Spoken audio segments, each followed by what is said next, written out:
very safe to say there is a ton of market manipulation going on at all times in regulated markets, but there's also a ton of genuine collector interest, demand, all these types of things.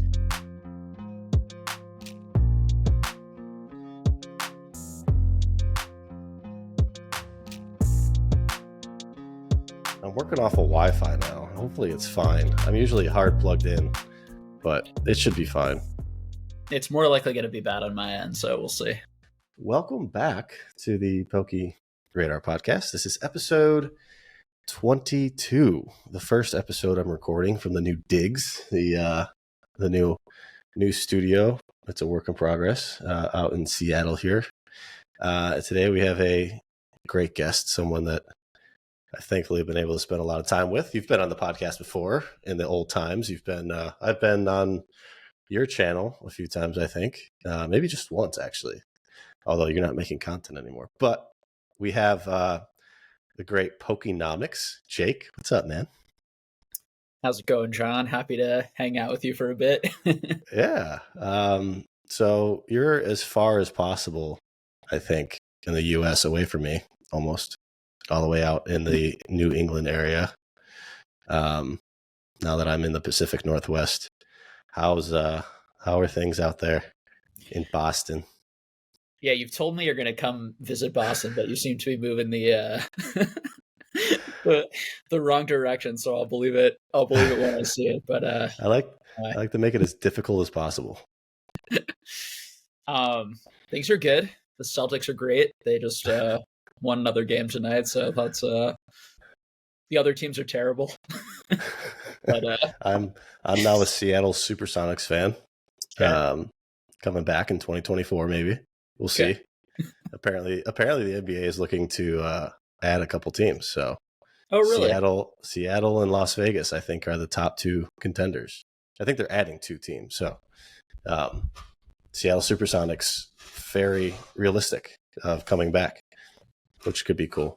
That could be cool, particularly like seeing how that just how they start up that team and what type of process. I don't remember what they did the last time, like how they build the team out and stuff like that. But they went from Supersonics to Oklahoma City Thunder. I think that was the change back when they lost the franchise or whatever. So they're not just going to start a new team; they're going to take a current team and move it there. No, I believe they're adding. So they will start a new team or two new teams wherever they may be. But it makes sense. Seattle's got great sports history. And then Vegas is obviously popping off with all the new sports teams there. So that's exciting. Can this be like an Old Man in the 3 episode instead of a Pokemon episode? Well, I'm just going to keep talking about sports because I just opened up a NBA Showdown booster box. Have you ever heard of this? No. So Wizards of the Coast, the great company that they were, created a sports trading card game starting with MLB Showdown in 2000. That actually lasted until 2005. But in 2002, they did NFL and they did NBA Showdown. And phenomenal card game. You could, I played it with my brothers a lot, the baseball one. They had first edition set, stamps. They had unlimited. They had holos. The NBA set, for whatever reason, had no holo, so there wasn't really a rarity chase. But it was a fantastic sports card trading card game that just never made it for whatever reason, probably because the leagues didn't put any support behind it. But awesome. I'm shocked that you don't know about it, being a big card guy, big WotC guy too. Yeah, that'd be fun to, if you have any of it, if we ever got together, or when we get together really again. Yeah, no, we will. Are you going to Houston Collecticon or? I'm what's not. Your next? Are you going? Yeah, I'll be going on behalf of the new job. So going out there to get some sellers on board. Short trip. It'll be flying Friday night, work Saturday, leave Sunday morning. I can't do these shows long anymore. I need to get in and get out. It's too much. Yeah, I'm doing some local shows coming up in the next few months, but no like national show until No. probably next year. Okay. Yeah, it'll slow Yeah. down for a while. But Jake, man, you and I, we go back friendship. What, 4 years now? 3 years? Probably 3 years now. We we got to a point. It was funny. We reciprocated this where I think we talked to each other more during the pandemic than we did our actual friends or like real life friends. That I think that's how we phrased it. Um, so we were able to build a pretty awesome friendship during the pandemic. Talk about cards, obviously a lot of Dragon Ball Z, which you have a great display in the back. I haven't displayed mine yet, but they're ready. They're ready to get pulled out and be shown off somewhere. But you're a big card guy. You've just taken it on full time, right? Yep. Yeah. I'm describing it that way because I'm definitely putting in that many hours, but I'm still doing some other things on the side a bit, but definitely this is the main focus, the main income as far as work is concerned at the moment. Well, what led to that change? Because you're the channel that you had, which I don't know, is that coming back anytime soon? We could get more into my thoughts or plans with that. If you want me to talk about that, we can talk about that. We will, yeah. Well, your channel was very Pokenomics, economic investment focused. Like you were kind of set on collectibles on Pokemon as being an investment, not a business. I feel like for the majority of your time doing this, what changed? That's an interesting way of describing. Yeah, I mean, I think I made my channel for collectors who wanted to think about it like, how do I go about navigating it from a financial perspective in like a smart way, so I can build the collection I want to build, have fun in the hobby, make a little bit of side money. That was sort of my attitude going into making the channel. But yeah, I was always resistant, I guess, to having a business in the Pokemon space. I think my main concern was just like it wouldn't be fulfilling enough for me, and it wouldn't like do enough good for society or for anything. So it felt sort of like I both wasn't sure it would be like intellectually interesting or stimulating enough. Okay. I guess, and a third thing I would add is I didn't know having faith that the market will hold up, or having faith in something that I don't have control over, which is like the secondary demand from like starting a business perspective is a huge risk. I think starting something in this area versus my other careers that are like far more stable and will certainly there'll be jobs and need and desire for mental health, for therapists and other things. But yeah. So I was concerned that I wouldn't like it doing it all the time because it wouldn't be like that interesting, and maybe it would make the hobby that I really enjoy doing not as fun. And then that it would collapse, or I would work really hard to build this business and it wouldn't really be worth the amount of effort and time because the money wouldn't be there. And then that I'm just kind of middling, moving cards from one. I'm just arbitraging cards basically from one person to the next, and I'm making a margin. And is that a good use of my human energy? You're bringing enjoyment and nostalgia to people. They're helping people build their collections. You're handling cards that you love and enjoy to look at and be a part of.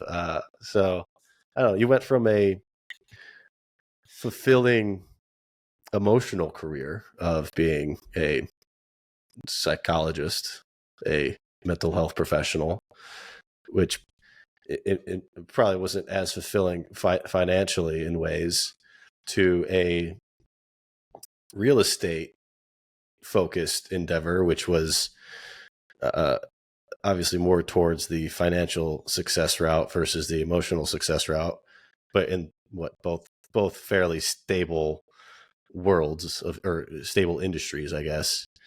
to now Pokemon, which you are a very risk adverse person. So Pokemon kind of has collectibles, I guess, as a whole, because you don't just do Pokemon. You got all different card games. You're doing Disney stuff. I don't know what else you got going on. We'll talk about it, but so now you're fairly more confident in the industry of collectibles as being a long-standing growth industry. I'm no more confident than I've been.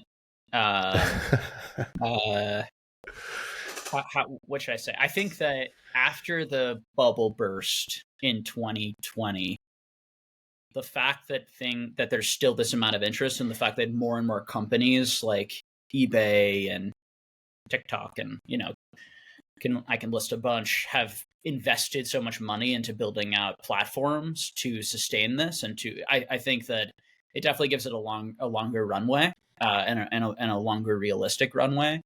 And then also, to be honest, like, the gains are so much that even if the demand decreased by quite a lot, as long as there was still some liquidity, it certainly can be quite profitable, very profitable, even if you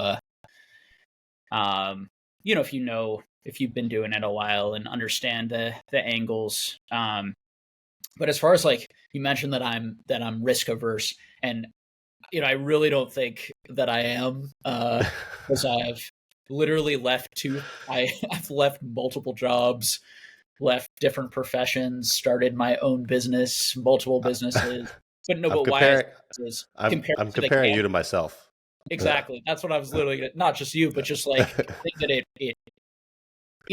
all of my friends and family have like white collar jobs. They're like doctors, they're lawyers, that type of thing. I'm the first person to like own a retail business and do this type of thing in my family, since my grandparents who all had those businesses when they immigrated to the United States. So I definitely think that there is, I really put a high preference on really enjoying my life and enjoying what I'm doing. Mm-hmm. And I love doing Pokemon. It's being my own boss and being able to just do whatever I want, whenever I want, and having the money to do what I want is extremely fun and satisfying for as long as it lasts. As well as, I've been obsessed with these cards and loved these cards since I was a little kid. So for me, it's very driven by, I think part of the whole pandemic and being a therapist and really burning out from being a therapist in a lot of ways, or experiencing burnout, was part of why Pokemon's been so great, or cards have been so great. It's just like doing childhood fun things, right? Socializing with other people, going to conventions where I'm just kind of like, it's like a weekend with the boys, like I'm back in college a bit, and just kind of, it's ridiculous. We're like a bunch of 35-year-old, 30-year-old men, like dressed in freaking basketball shorts at like a really expensive steakhouse. It's like, it's just like a silly human experience. It almost feels like a cheat code in sort of way that life is supposed to go. But it's really fun. It's a really great escape. And I think it's a really healthy escape for the most part. In fact, pretty much entirely. At the same time, I don't think I'm doing through my work any great service to anyone. And I don't think in the long run that this is the best I can do for other people is just kind of see the angles and play a game with monetizing Pokemon cards. I do think there are businesses within the space that are probably really doing more to enhance people's experience. I think my YouTube channel and all the effort I put in there, my Discord, my Patreon, like all of that stuff, there's much more of a case to be made of like, I put a ton of work into like helping people be entertained, helping people meet each other, learn things, like enjoy this hobby. Like there's a ton of value that I think like I provided through that. But I don't think like secretly buying this card for this price and then moving it to this other person for a higher price is necessarily contributing in any way. But also, I don't think I'm doing anything immoral. I just think it's like, you have only one life, and it's good. I think it's really nice to do things that you really enjoy and that are really fun. But I also think it's great to think about like your fellow human beings and kind of what you have to offer and how can you Well, make other people's lives better.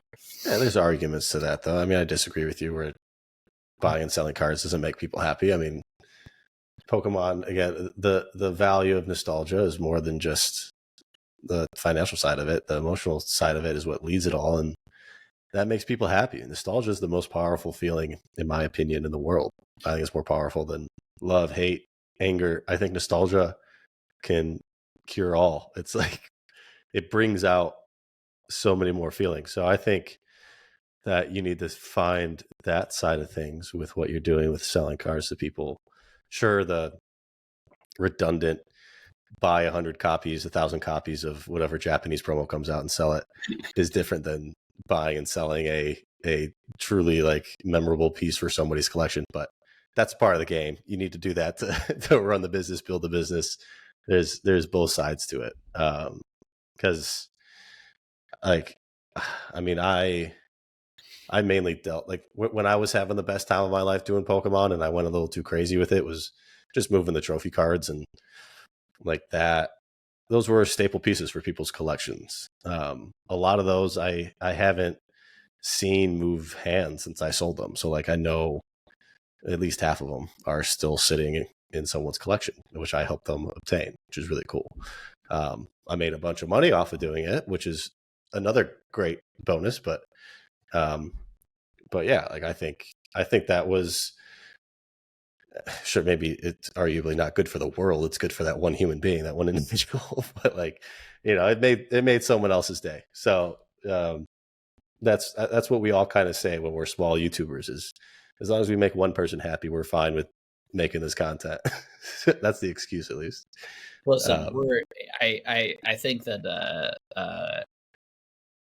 you know, the Pokemon artists and the Pokemon card company are fundamentally making the cards, and we're sort of enjoying it, engaging in it, you know, figuring out how to find that sort of middleman, you know, that middleman sort of position, you know, where there's a business to be had, because it's really fun for us.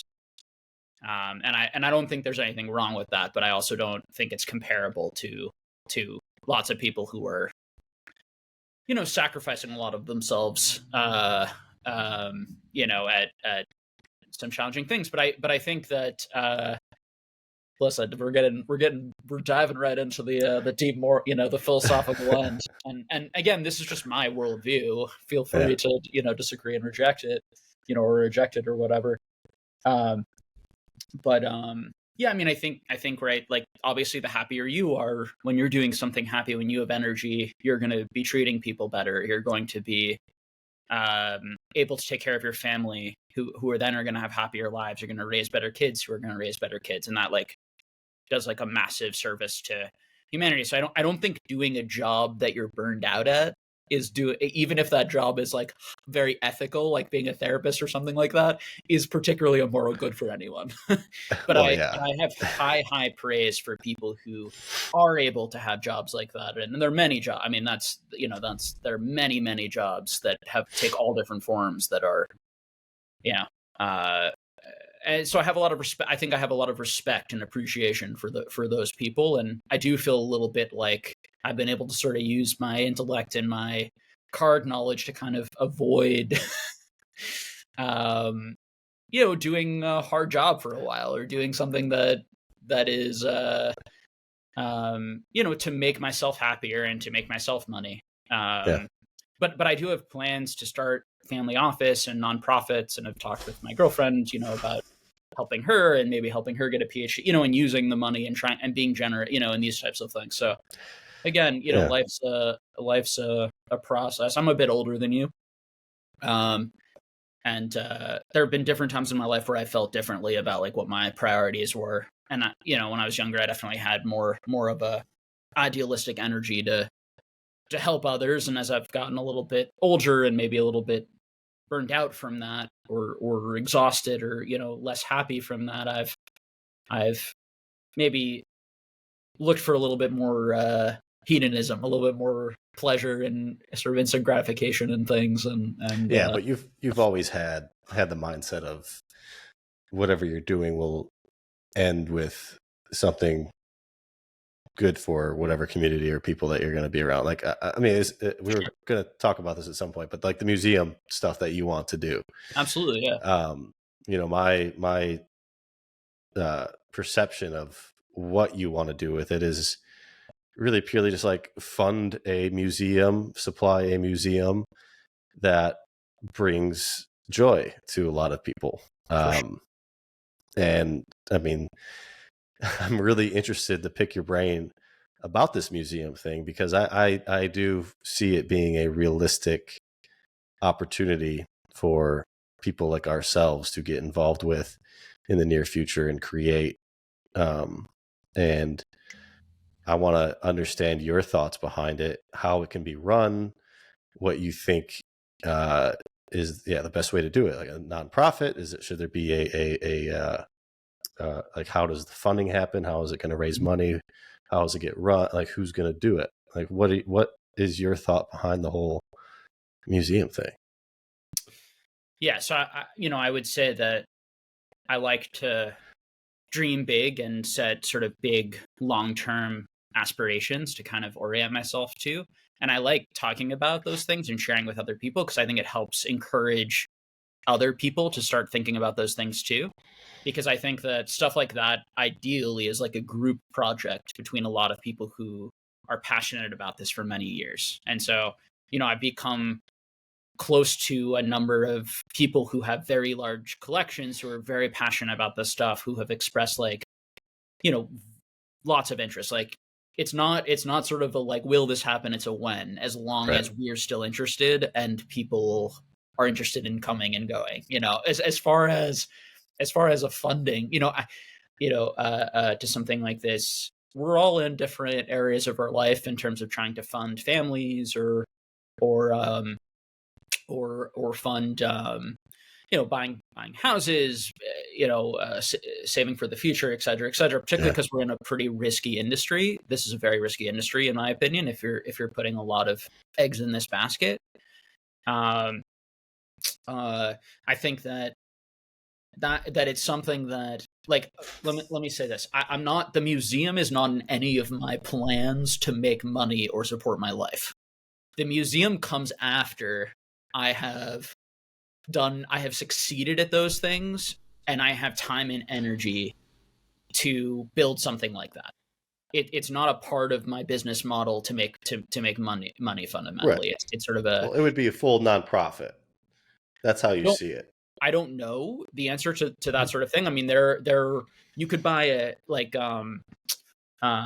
we just talked about it earlier in the week, but what's his name? Jeff Wilson, who's building like a huge mega card store that is a for-profit enterprise. I don't know if that's more of like I love cards, and if this just like breaks even or makes me a tiny bit of money, this is just like a dream of mine. I get a little bit of a sense. I don't know him personally, but like, that's how I would view, like, it'd be really cool to buy a humongous warehouse and do something like, now I'm blanking on the name of the comic book shop in Denver, but there's a comic book shop in Denver that has sort of done this model where it's found I think a pretty cheap, ridiculously huge, humongous warehouse they're able to purchase, and it's just filled with like millions of comics, and memorabilia, and whether a bunch of us who were successful in this and continue to enjoy it decided to,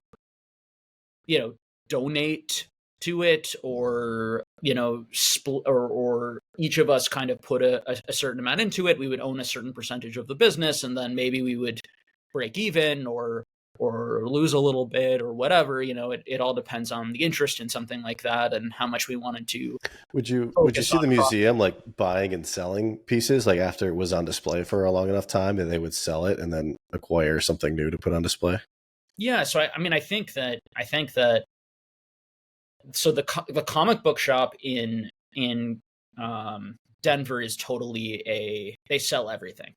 Right. But it also has a museum like quality to it, because of the types of pieces that are there. Are not most of that stuff, and a lot of that stuff will probably never be sold, and is mainly just to be on display. So you're thinking you could see a little like a partial store and then a museum put together, where the store basically is what supports the museum, but they're Sure. attached in some way. And again, like, there's no, as far as like structuring this properly and with taxes and all of this stuff. Yeah, that's the difficult part. If you really want to get into those conversations, it just feels super premature. But like, yes, all of those, it's an option to like literally, we could just display our collections or different people around their world collections and ask for donations or something like that, like a full museum vibe, and we don't sell anything, right? Or maybe there's a gift shop, I don't know, whatever.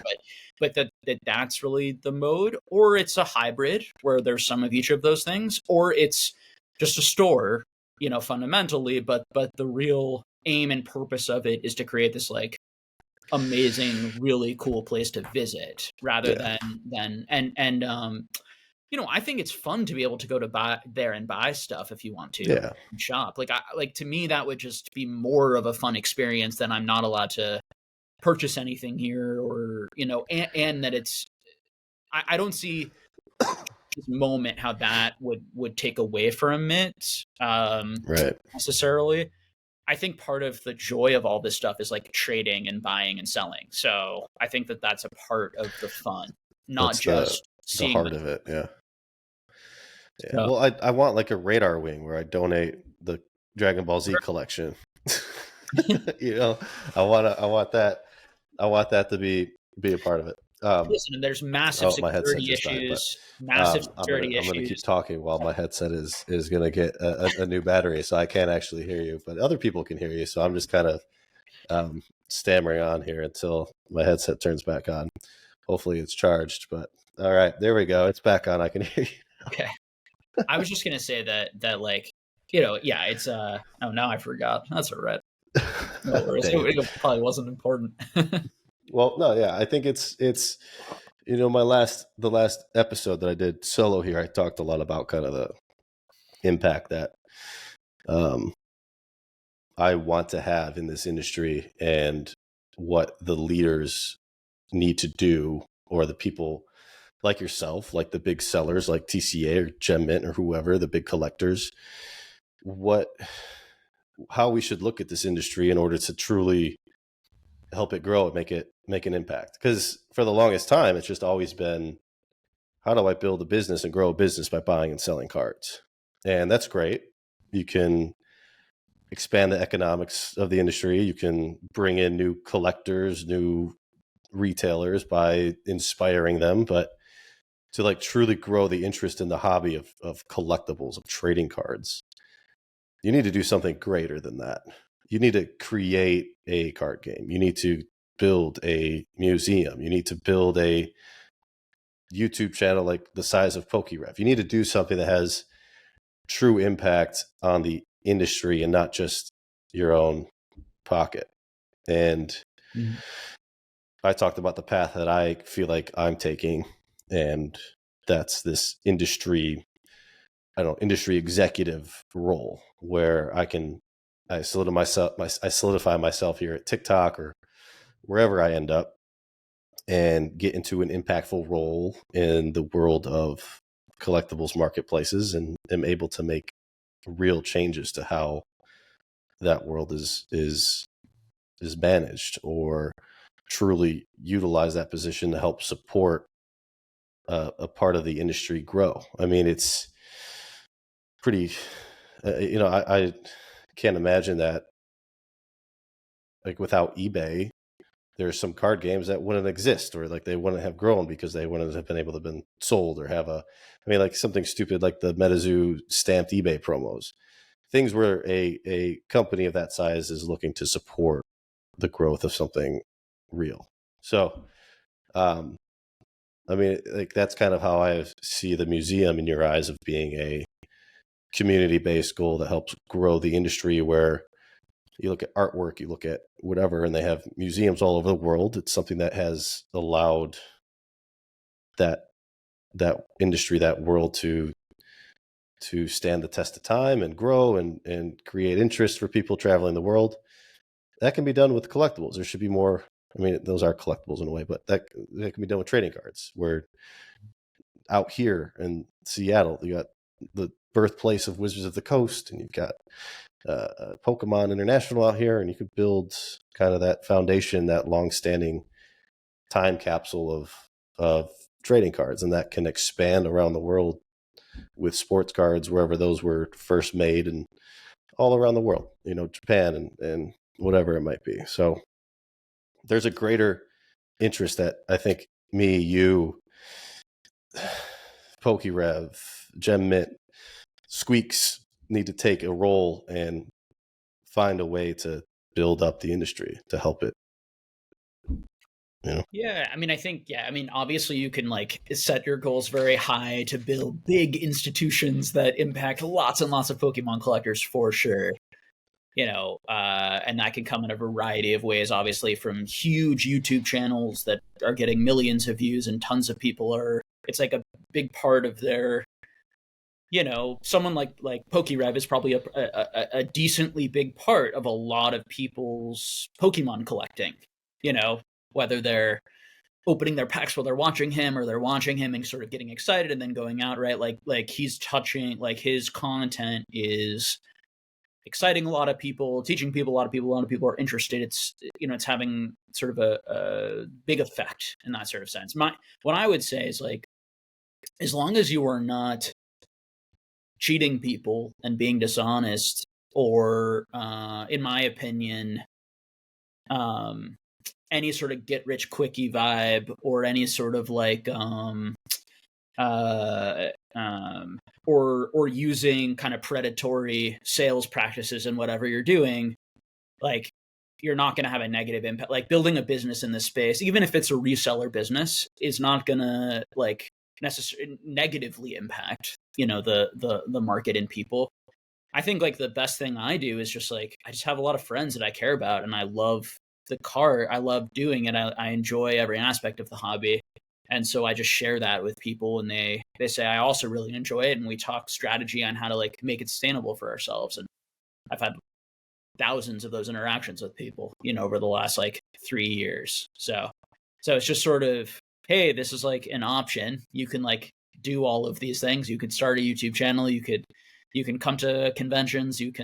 I think getting, for people out there listening, it's like just doing some different things, seeing what you like and what you don't like. I mean, what fundamentally is going to sustain this is that it's fun and people actually like it, not a BS sort of like rah-rah, or a super hype gambling. Casino. Or the gambling dopamine, like those. That's what concerns me, right? That's what I've always fought against, is like the short-term sort of get rich quick. Like, we need to be predatory by getting people addicted, by talking about how much money they're going to make constantly, by that it's only the dopamine rush that's going to keep people here. And I think people who do that don't actually have real faith sort of in the market. They feel like they have to constantly be selling, basically, and that the community, it's the actual, the community, which is just anyone who's here at any one given time, and there are all sorts of like little tiny communities and friendships, within those.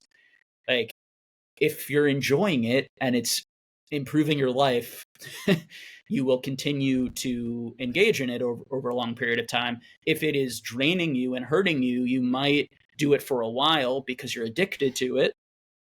But eventually it's going to bottom out, and it's going to be, and there's been a lot of people who've gotten addicted to Pokemon collecting or Pokemon investing or whatever over the last few years, that are coming in and out of the hobby and burning out. And as a buyer, I'm and people know I was a therapist. So there were a lot of people who like reached out, right, about their issues, and concerns from my perspective. So I might've gotten a larger taste than a lot of people, get of those people. But, and those people by and large love the hobby. It's just sort of figuring out like should I just like make this a hobby, or like how can I just like hang out with people who like treat me well, and where I'm not surrounded by like drama and rudeness and people who are like out to steal from me or get my money, or like and because it's an unregulated space, we have to do the regulating, basically, of each other, of ourselves, fundamentally, and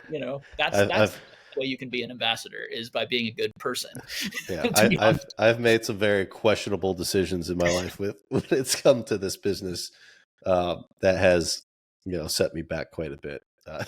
So but it's all it's all a learning experience and sharing it with people who are coming in and trying to understand how it works and want to find their footing. I mean, especially now with how expensive the world of collecting is, it's got to be, you got to tread lightly. So it's, and that doesn't mean that you can't do more than even that. Like you have talents, you have like specific talents and abilities. And if you put effort into those and you build stuff, it will certainly make people's lives better here. Like whatever you kind of choose with that, as do, the majority of people who are listening. You don't have to do it in Pokemon. You can do it elsewhere too, but well, it all ends up falling within Pokemon. I mean, I've started consulting again and I've got greater interest in making the podcast something sustainable, but more than sustainable, a profit-seeking venture where I can bring in sponsors and all that. So, as I've spent 8 years now doing this hobby and going in and out of making content, going in and out of doing whatever niches within the business itself, the hobby itself, I think I've finally found my footing and put together the talents and network that I've somewhat focused on building, but also kind of randomly built to finally fall in place and do the podcast, have the full-time job, which I enjoy, and do consulting on the side. So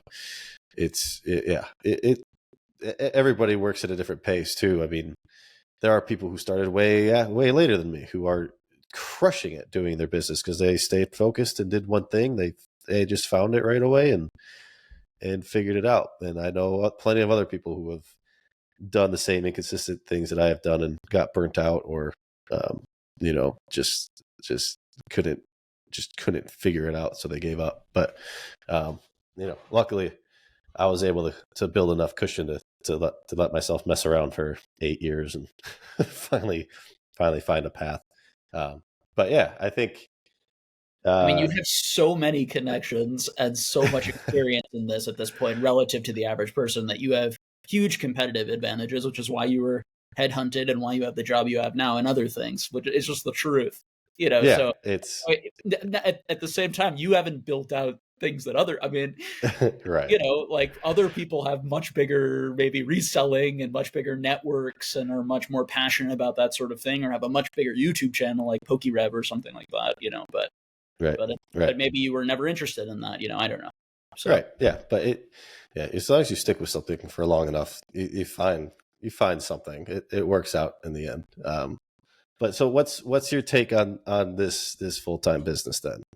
Now that you're taking this on, what are your plans? I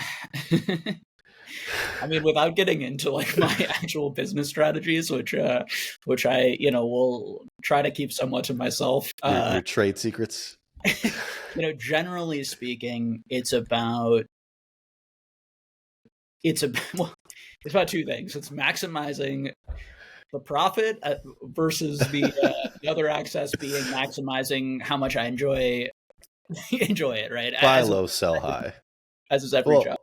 Well, I'll just this isn't a trade secret, but you want to focus more on the buying. That's what you enjoy, right? You want to be a buyer. Yeah, so I think like in any business, like identifying the skill set that you have that makes you the most money per hour. Yeah. You have only a limited number of hours in your I'm about to go into like guru mode. Go follow any guru to, collectibles guru?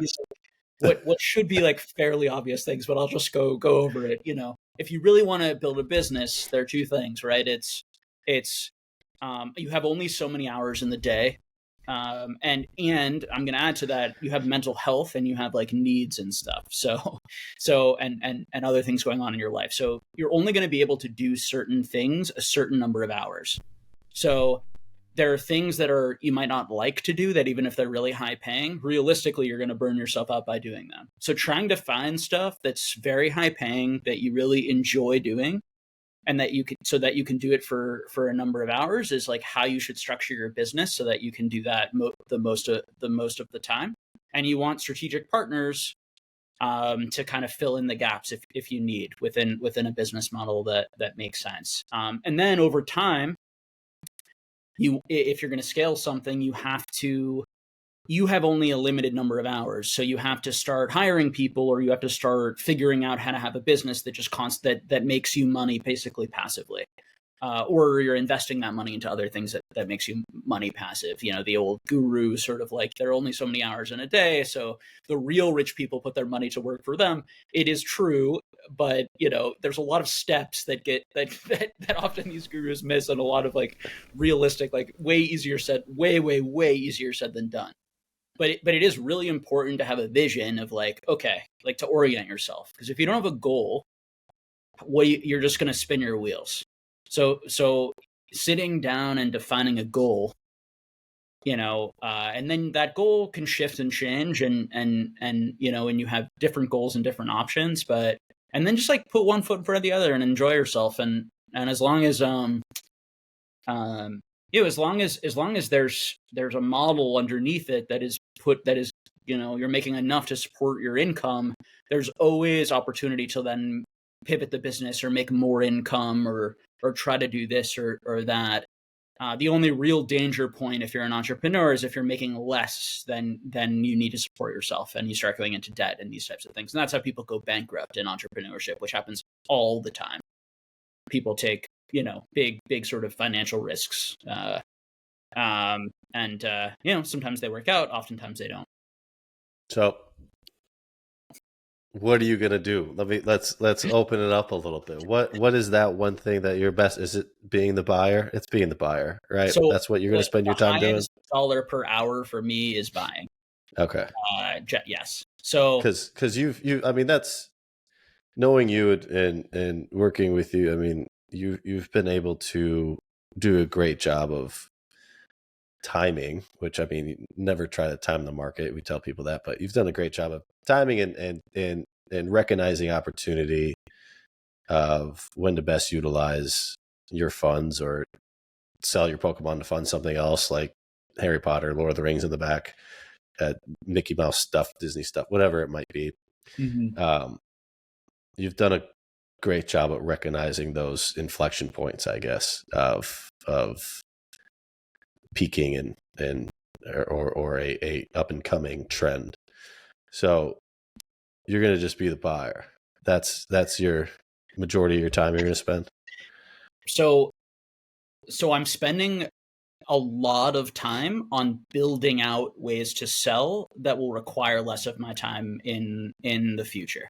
So where are you going to sell? Everywhere? I am both buying and selling everything right now. I have like so you're doing the listings on eBay. You're streaming, like very part-time employee type stuff, but okay. You're pushing me to tell the exact things, which I told you I probably wouldn't want to. All right, that's fine. Because I don't want to. So will you plan on selling in like I assume a lot of platforms, not just eBay, not just privately? You're just gonna. My philosophy is to buy really well so that I can sell very, very aggressively, so that I can sell a very large amounts at once, ideally, or have like really good liquidity. Yeah. And use my connections and my knowledge to kind of help with that. Right.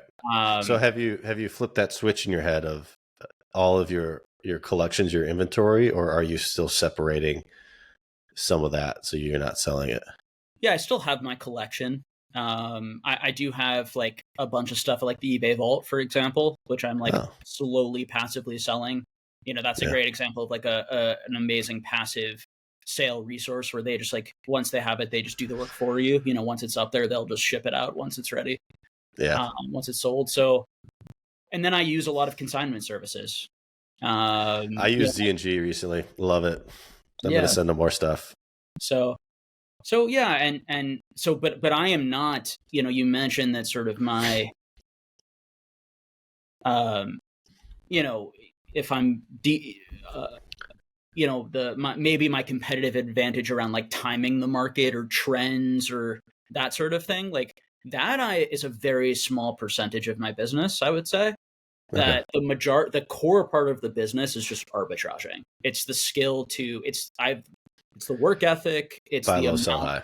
Yeah, buy low, sell high, and it's not like. And of course, I'm 10, 15, 20% of it is I'd rather buy into this era right now, or buy more of this, or I'm willing to pay a slightly higher price for this stuff because I feel better about the price points there in the long run if I have to hold this inventory for a long time. Like, of course, those There's things a are lot more that goes into it. Yeah. Yeah, of course those things are going to be, but those are degrees, those are percentage. That's maybe 5-10%. I'm going to swing here and there. The real engine to the reselling business is not investing, which is what I preached on YouTube for years and years and years, trying to separate sort of the difference of, the reason why day trading works so well in an unregulated kind of unregulated is not the right word, in a very gosh, what's the term? I'll just say it's the wrong term, but just like imperfect market. It's not a market. I can buy this for $20 over here and sell it at the end of the day for 40 over here, right, to a different person. Mm-hmm. There isn't one stock exchange. There isn't one place that just tells us the set prices. So being at the right side of that trade over and over and over and over again at scale is the engine behind flipping and reselling for any successful reseller and flipper, in my opinion. And I think the people who are investing and making money, that's a highly, that's not, in my opinion, a business. That's a speculation. That's more gambling. And I think there are people who are doing it in a smarter way than others, obviously. And there are people who, if they're really good at it, could be that 1 to 5% that makes all the money. But it's a zero-sum game. There has to be just as many losers as there are. Like, if one person makes $1 million, there's probably 1,000 investor losers who lost, $100. Yeah. Exactly, right. So it's just math. So fundamentally, sort of understand. Now, if you have some sort of extreme competitive advantage, which I don't believe anyone does, and I have these. I think that, to be just blunt, like, what else is there to know unless you have some sort of secret thing than someone like I know, right? Like, who's been obsessively doing this for 7 years, right? Now, if you have inside knowledge because you have WotC employee or distributor, that could give you a real competitive advantage. But otherwise, you're sort of just, in my opinion, kind of at the whim of how much Pokemon decides to print and how well it does in the future. Yeah. I mean, that's probably on the modern side, right? Well, no, everything on both sides. Not the printing side necessarily, but with collectibles being an unregulated business. Yeah, I think that the insider trading, the knowledge, has so much more value than people realize. I mean, I've seen it. I've been a part of conversations that led. I mean, maybe it was sheer luck, but and again, it's also just having conversations with people who put their blood, sweat, and tears into this industry and understand it to an extent that others can't, because they've just been doing it for so long, or are just so ingrained in how the industry works, how the cycles work. But yeah, knowledge is still by far the most valuable thing in collectibles. There's not so much like price manipulation. I mean, there has been, like, with, I think, what we saw with a lot of the Japanese stuff recently and the China market getting involved, a lot of new big spenders. I don't know if there's so much Japanese stores clearly intentionally doing price. Oh, yeah, their buy list versus all that stuff. Like, but the other side of that argument is there was just too high of a demand to risk losing out on money, so they just shot it way above and beyond what it should have been going for. That's not what I hear. I hear that they put those and then didn't actually buy them at the prices, so that it probably genuinely was deceitful and manipulation. Probably, yes. But again, it's very safe to say there is a ton of market manipulation going on at all times in regulated markets. But there's also a ton of genuine collector interest, demand, all these types of things. Sussing out exactly what is going on everywhere is a good luck. I think people who who have YouTube channels or doing things where they're trying to, be detectives and this or that is like, is great. And like, and sometimes they're going to find things that are like, yeah, this was like a massive, bigger than normal, thing that's good for everyone to know. Right. Right. But what you should just understand is that it's a game. And so people are playing a game, and people are not, it's not breaking the rules to price manipulate. It might be unethical, but there's no law, right? And so there are going to be people who are willing to sort of like bend / break / do whatever they can do that's under the law. And there's going to be people who are uncomfortable with that. And that's just the reality. I mean, the best you can do is just trust who you think you can trust and listen, and with, take everything with a grain of salt or whatever, however you want to take it. Cause, and use common sense, like become an expert, right? So like, devote yourself to following the market and learning all of these things, and actually buy and sell and create businesses in the space, and then use your common sense. And you'll I mean, recently I bought a bunch of manga, a bunch of old Shonen Jumps and stuff, and I just dived in deep, got excited, bought a bunch of stuff, and ended up the most expensive things I bought were fake. Like I didn't take the time to use my common sense and truly study what I was buying, but ended up learning the hard way, I guess. So, and who knows what's going on in that side of things. I mean, I think Japanese pop culture industry is going nuts. I don't know if you've been watching heritage auctions at all, but the anime sells, like that Vegeta anime cell that sold for like $60-some thousand, and then other ones sold for a couple grand. Like, I get it, it's a very historic, like, awesome piece to own, but it's like 10x any other, 20x any other anime. It makes no sense, and I don't think there's a lot of information out there of authenticity for these things, and how many different versions of it are there. So, I don't know. Be careful buying this stuff.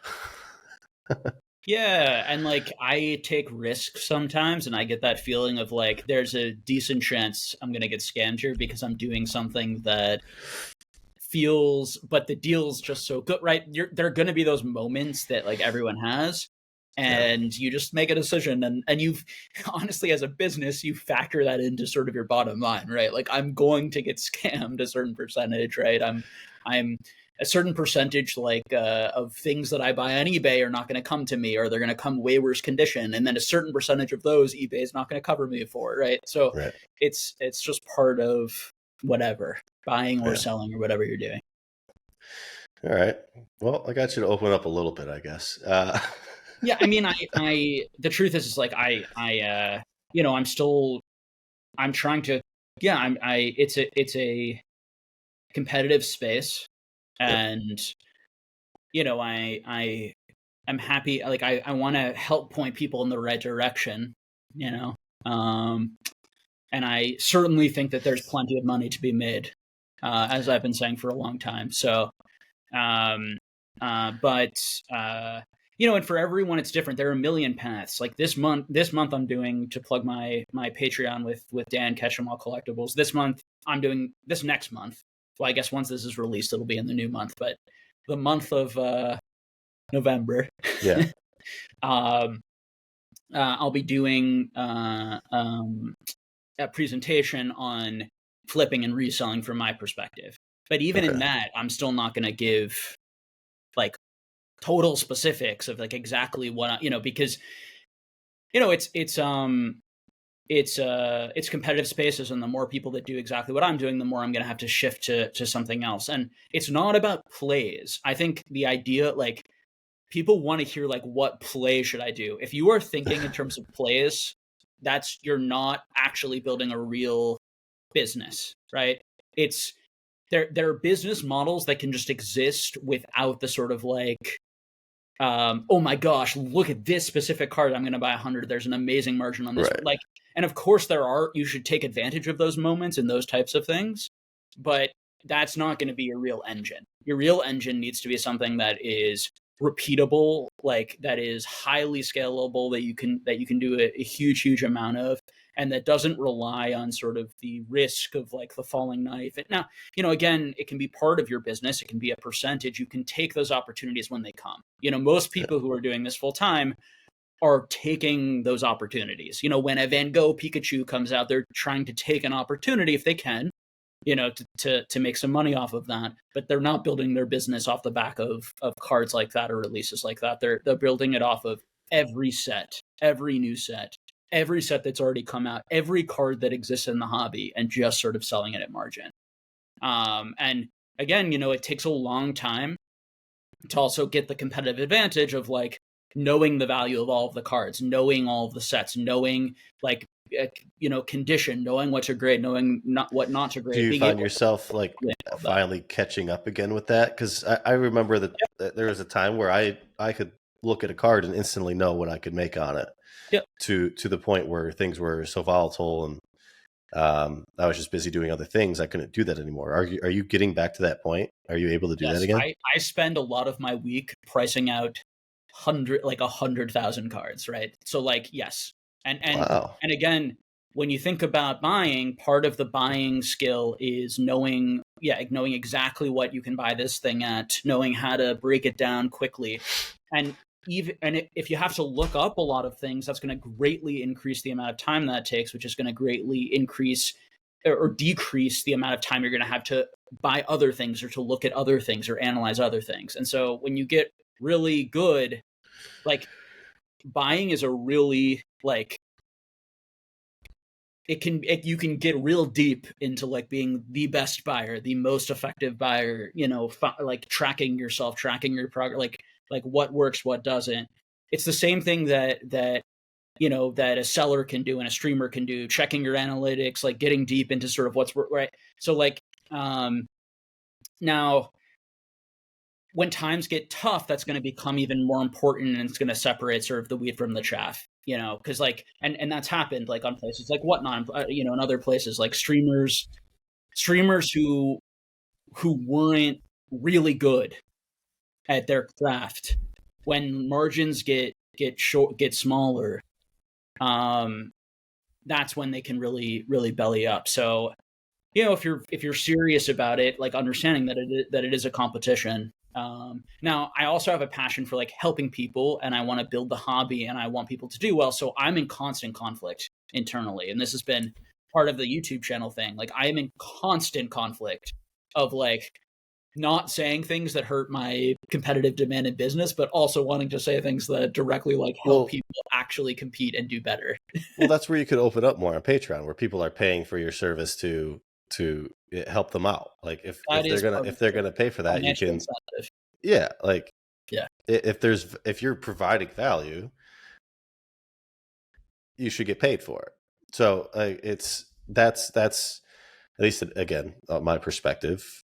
Sure, you're creating, like you said, I agree, you're creating more competition for yourself, but at the same time you're helping people start a business, grow a business, make money, do afford a vacation, pay for whatever they're doing on the side, and you're getting valued for it. So it's hard to debate that, but and I've always said that the more comfortable that I am financially, the more generous I can be and feel comfortable being. Like I tend not to view people as like saints or evil and good.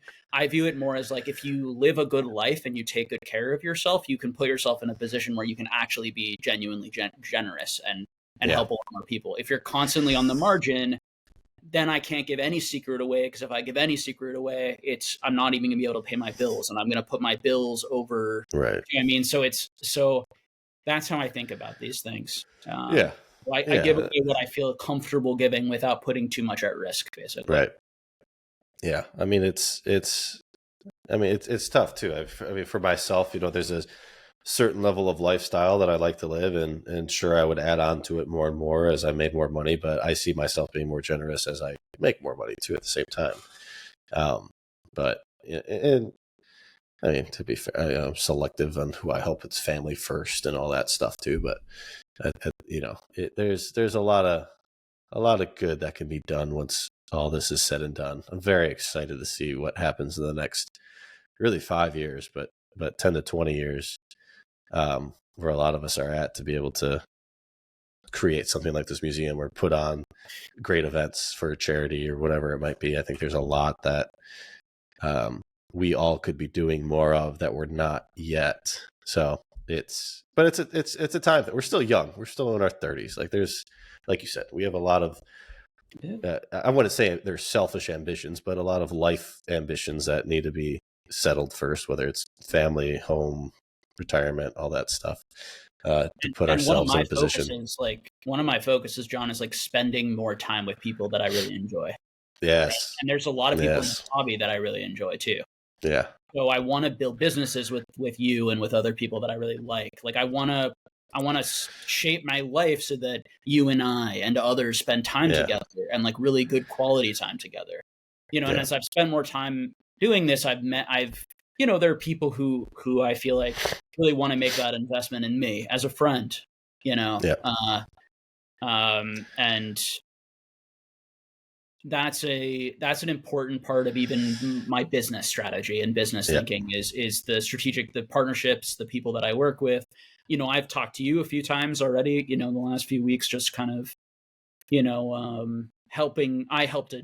You helped one of my friends, I met with him today, actually. Yeah. Awesome. And so that's part of what it's all about. That brings like so much more joy into it. And being successful together is so much more enjoyable than like being successful sort of by yourself, or financially successful, which is really not successful. I mean, that's, if you're just financially successful, if you just, you're not, very unlikely you're going to feel very good or be very happy.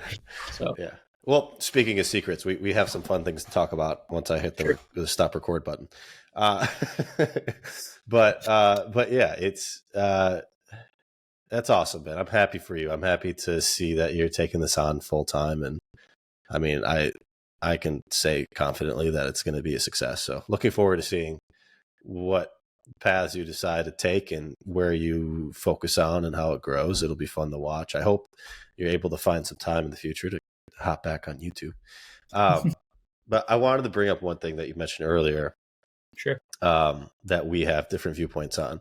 You said, and we talked about this when it happened, a bunch of guys just walking into a nice steakhouse in shorts and whatever. To me, like, or you say you see that as a negative of like, there's other people. Hilarious. Like you mentioned, like there's other people out here who are having a special night. This is their one night of the week, of the month, whatever, and they have to look at us. And they have to look at a scraggly bearded, got socks and Birkenstocks, Hawaiian shirt. Like, to me, I'm like, I'm doing the same thing. I'm here able to enjoy this in the manner that I want to enjoy it. So be it. Sorry for the people who have to stare at me, but it's something like I find those types of rules and like, I don't know, socially social requirements of needing to dress a certain way or act a certain way to enjoy that type of the finer things in life, whatever you want to call it. I like to push those boundaries and be comfortable in what I want to be comfortable in. That's definitely not where I'm coming from. Is the sort of like I have holes in my shoes and a broken phone. So like, did you get new shoes yet? Did those get thrown away? Yeah. So just to be clear, like it's just the way that I am. I don't know. But so like for me, I'm way more comfortable or not even comfortable. I'd rather not even think about any of that stuff and just sort of like, dress in whatever like feels cozy, basically. Where I'm coming from when I say those things is that like, I was like a social worker for, and therapist for 10 years. And I worked with like mostly a lot of like lower socioeconomic struggling people who like never have been to a meal like that, or maybe would go to a meal like that once in their life. Yeah. And so I have a very complicated relationship with money and a very complicated relationship with like sort of the way society is and who are the haves and who are the have-nots. And it's very complicated why people are haves and have-nots and what that really matters and how much do these things, like there's a lot of philosophical territory there. But I will say that I tend to be keenly aware of like my surroundings and sort of what other people are doing and going through versus me and the various ways people live their lives. And I would say that I feel I'm trying, part of my life has been trying to figure out what sort of responsibility I feel like I have just as a one human being, to what is a sort of healthy, reasonable way of trying to and sustainable way of trying to take care of other people. How many people can you take care of? How do you take care of yourself by taking care of others? Your family, right? These are things that have been debated for forever, and lots of really smart people have really smart conversations about it. And it's more of an ongoing internal debate that I think everyone or most people are hopefully having. I think I worry when people are just sort of like take very radical stands, frankly, on either sides of these types of things. I mean, they're, generally they're the young people who are just sort of like love and just like basically kill you, like, like put your life down for someone else, and I think have some very kind of like silly and practical, not very pragmatic views on how to sustain human happiness or human well-being or health or whatever. And then on the other side, you get these like radical, like individualists who are just like, and I cannot stand that. I can, like that to me is just like, you are such a dick. Like, to me, if there are in the world, those are the assholes, like by definition. The people who just go around like looking out for themselves, like fundamentally, and they walk through life and it's sort of like I'm going to take whatever I could take and get whatever I could get. And anyway, it's and really what's so terrible about people like that is they cause everyone else to have to be more, we have such a cynical society. There's so much cynicism and understandable cynicism. And obviously when we look at politics, we look at world events and we look at like, this side says this, and then this side says a completely different thing. What does a person of common sense and character do, with all this, information on both sides? And what's really unfortunate is that the sort of narcissists and the selfish people, they make it much harder for the rest of us to not be that way. Again, I think everyone can be completely a narcissist. Like I'm very much in the mind that it's like, these are things, we don't get a free will philosophy debate, but like these are things that like that are choices and intentions, but also your genetics and upbringing, complicated stuff. So anyway, I mean, I think we all have a little bit of narcissism in us. Hopefully, or you're gonna die because you're not gonna feed yourself or do anything for yourself. Yeah. No, I've definitely fallen into those categories myself of extremist when it comes to throwing your life into something else too far, or being individualistic again too far on the other side of it. So it's it's an interesting way to live. I've thankfully have learned and grown and been able to become a better person, thankfully to actually the life that I've created in this world of Pokemon and collectibles and all that, all the friends like yourself and Squeaks and Jeremy and all these other people, like it's in Charlie, and it's been eye-opening. It's been life-changing. It's really an incredible thing to have found a not really a whole new me or anything, but like a whole new I guess way of living, a whole new take on life by joining this world of childish Pokemon cards. So I think the most profound changes that people make and actual lasting changes that people make are not from gurus or hearing people's words or listening to sort of like strong men or radical people on either side of an issue, but actually like living a life. And then life is sort of the teacher, right? So it's like you go down a path, like you test out your beliefs and your ideas on the world, and the world gives you feedback over time, and people give you feedback over time. But I think like the best advice for any person is humility, because really the world is going to keep teaching you with its feedback. So like every job you have, every video you put out, like every person out there is going to give you feedback. The world, the nature, everything is going to give you that feedback, and you're going to grow and understand things better. So generally speaking, having very radical views is a sort of, I think, a lack of of sophistication, which I think often comes with either one of two things: a very insecure person who is desperately trying to not have ego death, or like it can't handle being wrong, basically, or a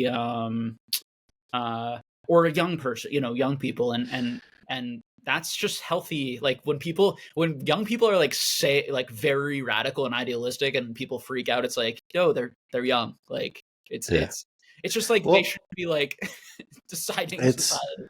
It's funny. It's I actually found some of the radical lifestyle changes to be quite impactful. I mean, early on when I first quit my job to do this full time, and you say like listening to these, I don't know, these thought leaders, these thinkers, these great whatever, they're quotes that are very black or white when you just listen to the quote and don't dive deep into it and understand what it actually means. I took on some of that radicalism of like saying yes to everything, or testing it out. You were testing, and it led to a lot of great opportunities, but then inevitably taking that on too far and going too long with it opened myself up to certain disasters. But taking on that radical way of life, I think, can be quite beneficial, especially when you're younger. It's more forgiving, and people are more forgiving. Life is more forgiving, and people are more forgiving. But taking on that radical way of life can be a great way to learn and start building character and figuring out who you are. And that's the truth. If laying in bed depressed for a year is a great teacher. Doing a ton of things is a great teacher. Like all of these things teach you about aspects of life, But I do think trying new things, pushing yourself, like I think that, it's why it's why it's such a tragedy when people get sort of hopeless, rather than viewing their current circumstances as a temporary experience that they're still trying to kind of understand what to do about, or what to do next in order to feel the way they would prefer to feel. But yeah, for sure. Just make some really good friends to keep yourself in check. That's the most important thing. Have people around you to keep you in check, to make sure you're not going off the deep end, either both in good and bad ways, because it's all, the world's it's all a circle. It's all a balance. Everything, all good leads to bad, all bad leads to good if there's too much of it. So people who are interested and like capable of caring about you, is like just so vital, in my opinion, just going through life and like forming real relationships. And one person like that is worth a million to me of anything else, which goes to YouTube and social media, and part of why, it's not, why these things are not necessarily worth your time, in my opinion, for most people out there, if they're not trying to build a business. But that's a whole nother long conversation, but yeah, anyway. That's why I'm really trying to start and push this narrative of the next generation has to really think about how they can make a true impact on growing this industry and working together and building businesses together, having tough conversations with one another, so that we can really start to innovate and make changes. Because, sure, Pokemon could last forever, Magic could last forever, but you gotta mix it up a little bit. Like, I think Disney Lorcana is one of those things. It can mix things up. It can add a lot of value to everything. It can also take away a ton of value from everything if they screw up and Disney doesn't doesn't stick with it. So it's important that we start having these conversations and working together and finding ways to build truly impactful businesses. For sure. So yeah. What are your thoughts? Hey, did you open up those Dragon Ball Z packs, the rest of the lost episodes from that box? Nope. It's still here. Ready for the next time we get together? That'll be fun. I struggle so much opening anything. Did I pay you for that? I don't know. It's fine. I forget. I knew we would get to that. We'll figure it out. I thought I did. Maybe I didn't. We kept tabs, but yeah. We opened up. Concern. I think I did. I'll have to look back at once I start doing my taxes. Sure. But are you just going to be doing Pokemon? Do you think you'll be able to buy and sell Dragon Ball Super, Magic, Yu-Gi-Oh, Score, Dragon Ball Z, any of that stuff? Or are you really just going to focus on Pokemon?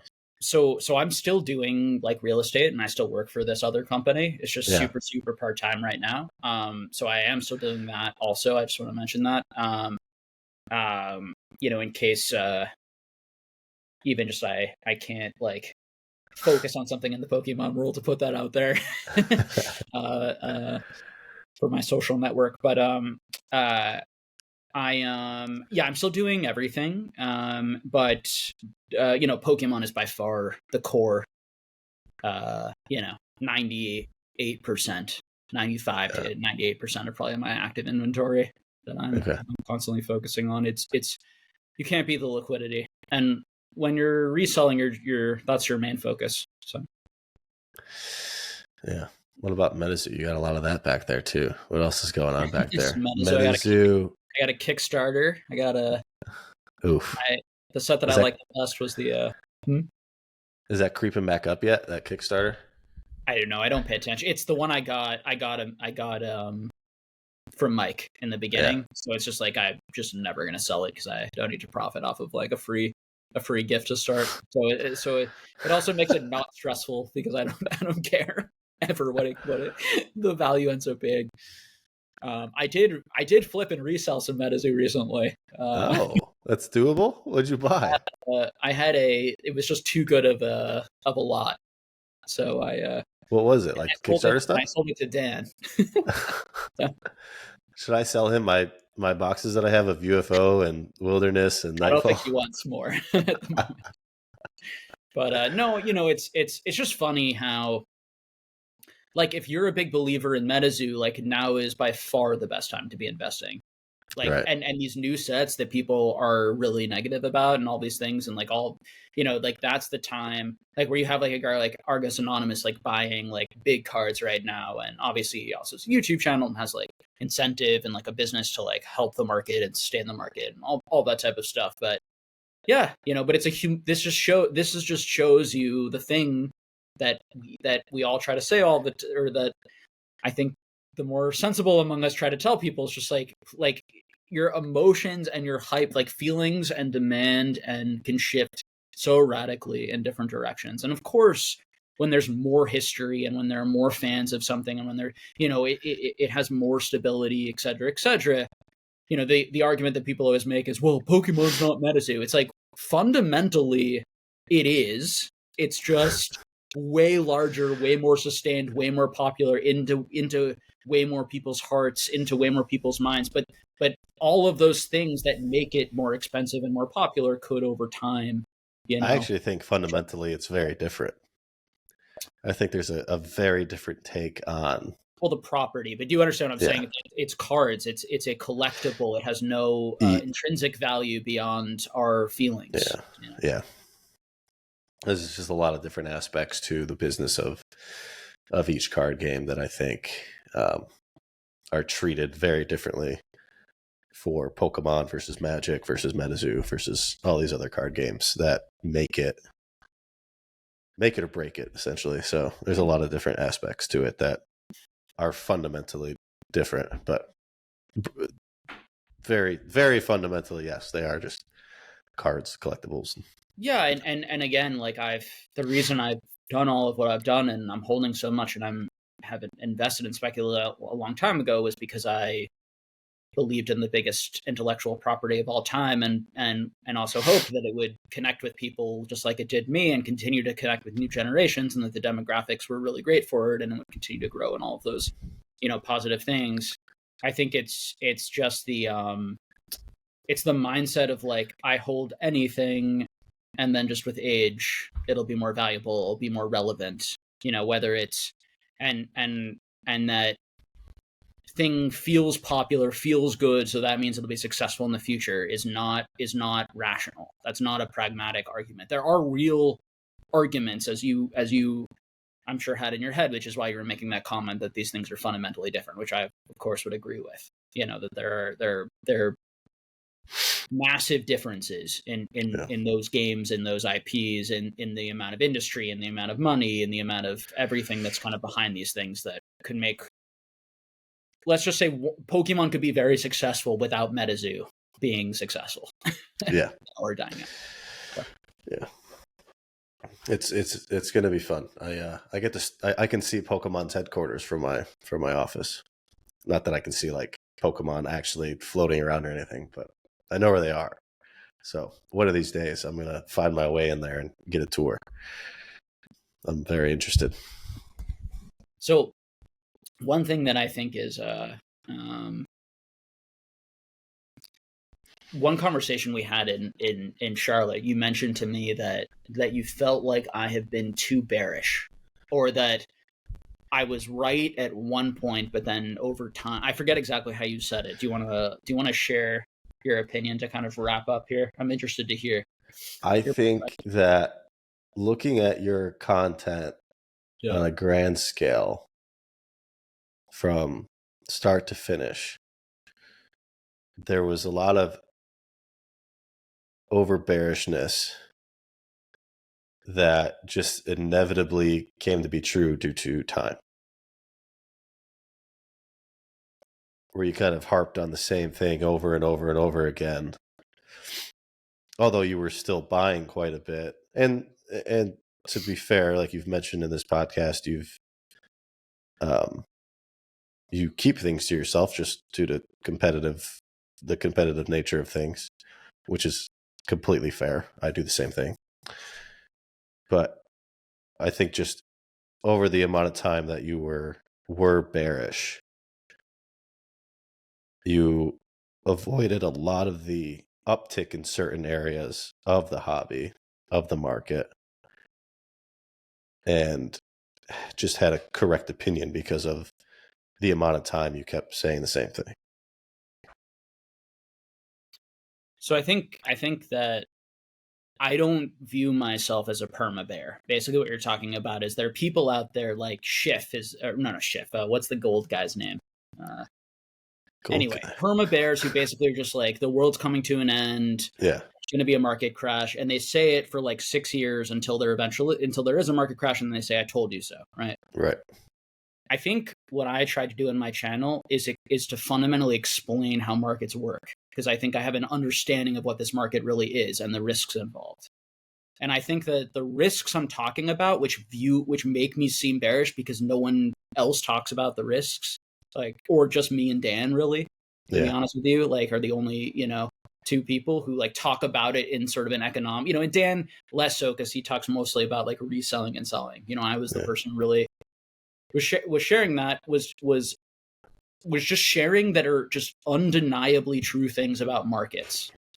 And the reason that I feel like I sounded bearish, or I was bearish compared to the other voices, is because the other voices were just top 5 videos of what to buy, saying that just hold it, put it in your closet, and it'll go up forever, which is fundamentally horrific, like, analysis of markets. It's just bad.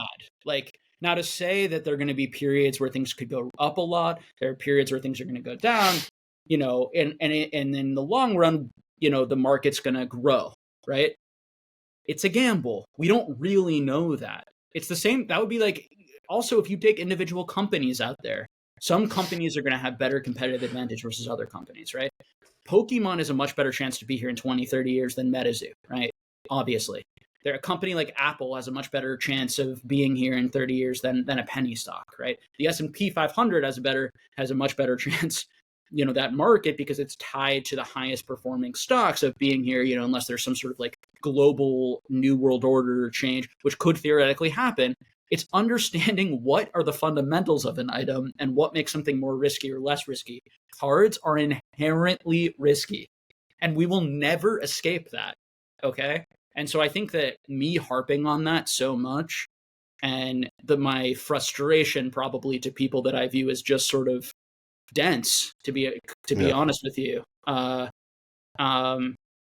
made it so that I couldn't, I didn't have an opportunity. If you actually watch a lot of my videos, I outline all of the positive, optimistic arguments, for why the market could do well. Which, to be fair, I've probably watched 5% of the hundreds of hours you've put out there, right? Sure, and it's also like what people say, right? So, and again, like and it's fine. Like, a big reason why I stopped doing YouTube is because I thoroughly do not enjoy it. Like, and I haven't enjoyed it for 6 months to a year. Like, because it's just feels like such a waste of my time, because I'm just arguing things that I feel like I understand to people who I just feel like aren't understanding or just completely disagree. And so what's the point? And they can, like, to me, it's like I'm literally just talking common sense. Like it's very hard. It's very hard when you feel, and I'm sure there's all sorts of people, and to go back to our radical issue, like some people might view this as me being radical, right? Or having an ego. Like I refuse to even believe that it's a, like, smarter and less risky to invest in like Pokemon booster boxes in the stock market or something like that. Like I refuse to even like accept that as a possibility, right? And what I would say is that, of course, there is a possibility that booster boxes over the next 20 to 30 years do better than the S&P 500. It is possible that if you buy 6 booster boxes of every set, that on a percentage basis will do better than the S&P 500, over the next 20 to 30 years. Nobody can predict the future, but what that would require is like a massive continued interest in Pokemon hobby, continued interest in all the different eras of Pokemon. There's just lots of like risk there that feels highly speculative. And even in and when you go with the short run, it's extremely speculative, because we could in 6 months from now to 8 months be in a period where booster boxes are $60 to $70 and they sit there for a while. Like, and we just don't know. And so these people will be right until they're wrong. Like, I actually think they're the ones who, and we had a number of them basically leave the hobby during the boom because they all said the same things they're saying now. And then eventually the hobby corrected itself, or there was something. Whereas like what I'm talking about is just simple value investing and like analysis of fundamentals and understanding what you can and can't know. I just think it's more of like a timeless truth of markets. So now, could I be incorrectly assessing the risks of this market? Possibly. It's just very hard for me to get around the fact that this is cardboard, and to be honest with you, and it's very hard for me to get around the fact that I just think that so many people are buying these things not because they value them, but because of their resale value. And I just don't like. Truthfully, I believe that PSA 10, like first edition and PSA 9, like WotC cards, for example, like people are buying those as collectors now. I do not believe people are buying $2,000 team up boxes, sealed boxes as collectors. I just don't believe that the vast majority of people are. And now that assumption could definitely be wrong, right? I have never claimed. I agree with you on it, but yeah. I have never claimed that my analysis of like the assumptions are definitely right. Like that's my perspective. But what I can tell you is that these are very risky assets. Both are very risky. Both are fundamentally pretty risky because of what they are. And again, that's my take. And I know a lot of people. Some people agree with it. Some people like it. Some people don't. So we'll see how it all shakes out in the wash. Yeah. I mean, it's a completely different industry now with all the money going into TikTok and live commerce and whatnot, and Drip, all these other eBay Live, all this stuff. So it is different. It's a different. You have to view it a little bit differently than we did 5 years ago, 10 years ago, just because of the new ways of selling, the new ways of flipping. So much more accessible.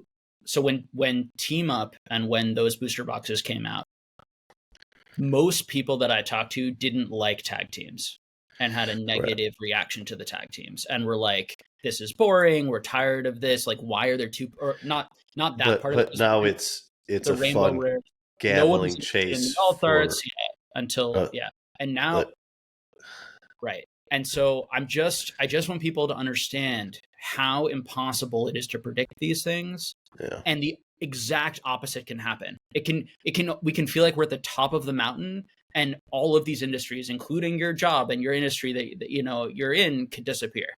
Yeah. And so that just isn't being said enough. And so I'm the one who's saying it, I guess, and repeating that, because I don't feel the need to repeat to anyone that Pokemon could do great and we hope it does great, because like we all hope it does and we're all putting a ton of money and time and energy into it. That's my nature, I guess, is to try to provide balance that I see. Don't screw this up, Pokemon. Don't screw us all up. One bad decision. It would probably take more than that, but one bad decision could ruin it all. Maybe. Yeah. Well, it was nice catching up with you. It's fantastic to hear. Again, all these good things going on. I'll figure out the rest of these trade secrets that you're hiding from all of us. But looking forward to seeing you again soon so we can open up more Dragon Ball. I have a lot of extra boxes now. I need to chase that World Games Goku, even though it will be unlimited, but I need to chase that and have some fun when we can. Sounds good, man. Thanks for having me on. Yeah. All right. Well, have a great rest of your week, and everyone go watch some old Pokenomics videos on YouTube. See how they I guess tie into today's market and how much of it Jake was right or wrong about.